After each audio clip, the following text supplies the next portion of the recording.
భీమయ్య సరుకులు కొనడానికి సంతకు బయలుదేరాడు. కొద్ది దూరం వెళ్ళగానే ఈదురుగాలి రావడంతో ఎత్తు నుంచి సంచి జారిపోయి కింద పడిపోయింది. అదే సమయంలో అటుగా వెళ్తున్న పుల్లయ్య కింద పడ్డ సంచిని తీసి చూశాడు. అందులో 200 రూపాయల నోట్లు కనిపించాయి. వాటిని చూడగానే అతనిలో దుర్బుద్ధి కలిగింది. దాంతో ఒక 100 నోటును తీసుకొని దాచి, అయ్యా ఇదిగో మీ సంచి అని భీమయ్య తెచ్చికిచ్చి అక్కడి నుంచి వెళ్ళిపోయాడు. భీమయ్య ఈదురుగాలి తగ్గాక సంతకు చేరుకొని 200కు సరిపడా సరుకులు కొని చేతి సంచిలో డబ్బు కోసం చూస్తే 100 నోటు మాత్రమే కనిపించింది. ఒక నోటు దారిలో పడిపోయి ఉంటుందనుకొని కొన్ని సరుకులు తిరిగిచ్చి 100కు సరిపడా సరుకులు మాత్రమే తీసుకుని ఇంటికి వెళ్ళాడు. పుల్లయ్య ఇంటి వద్దకు చేరుకుని కిటికీ వద్ద నిలబడ్డాడు. లోపల భార్య కొడుకుల మాటలు వింటున్నాడు. ఈరోజు బడిలో మా క్లాస్ రూమ్ దగ్గర నాకు బంగారు గొలుసు దొరికింది.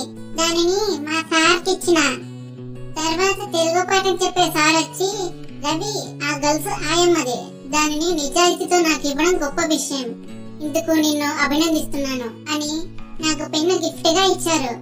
క్లాస్ లో అందరూ నాకు చప్పట్లు కొట్టారు. ఆయమ్మ కూడా నాకు థ్యాంక్ యూ బాబు అని చెప్పింది అని తల్లికి పెన్ను చూపించాడు.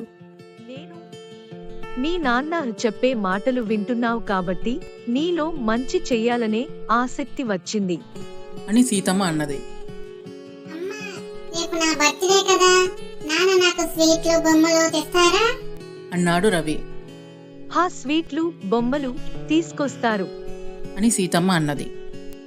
5th క్లాస్ చదివే రవి చిన్న వయసులో నిజాయితీతో ఉండడంతో పాటు భార్య మాటలు విన్న పుల్లయ్య కళ్ళలో నీళ్ళొచ్చాయి. వెంటనే భీమయ్య కోసం పరుగులు తీశాడు. దారిలో అతను కనపడ్డాడు. అయ్యా నన్ను క్షమించండి, ఎప్పుడు నేను తప్పు చేయలేదు. ఈరోజు నాకు కూలీ దొరక్క సంచిలో నుండి 100 దొంగలించాను అని ఆ 100 తిరిగిచ్చాడు. పుల్లయ్య, పర్వాలేదు, నీకు ఎంతో అవసరమయ్యే ఈ పని చేశావు.